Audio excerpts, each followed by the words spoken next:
और मालाकंड में आज पाकिस्तान पीपल्स पार्टी पारशो करी है। बिलावल भुट्टो जालों का लहू गरमाएंगे। जलसे से मुतालिक क्या इंतजामात हुए हैं, तफसीलात हम जानेंगे दरगई से बोल न्यूज के नुमाइंदा परवेज खान से। जी परवेज, बताएगा कितने इंतजामात मुकम्मल हो गए हैं?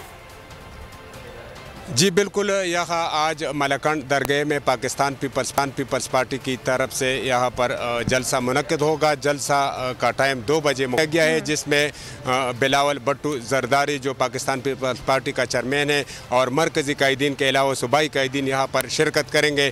मैं आपको ये भी बताता चलूँ कि यहाँ पर सैयद अहमद अली शाह बाचा जो कैंडिडेट है, तहसील मेयर है, यहाँ पर उनकी जानिब से ये जलसा मुनक्किद किया गया है, जिसमें यहाँ पर तख्तबाई मर्दान और बटखेरा के तरफ से दरगाह यहाँ के जो पाकिस्तान पीपल्स पार्टी के जो कारकुनान हैं वो भरपूर शिरकत करेंगे। यहाँ पर मैं आपको ये भी बताता चलूँ कि पंडाल भी सजा दिया गया है। यहाँ पर जो 5000 के करीब कुर्सियाँ भी लगा दिया गया है। सिक्योरिटी के हवाले से भी यहाँ पर सख्त इकदाम किए गए हैं। लीव्स जो तकरीबन 400 अहलकार यहाँ पर तैनात किए गए हैं। मैं आपको ये भी बताता चलूँ कि यहाँ पर जो पंचायती इलेक्शन है।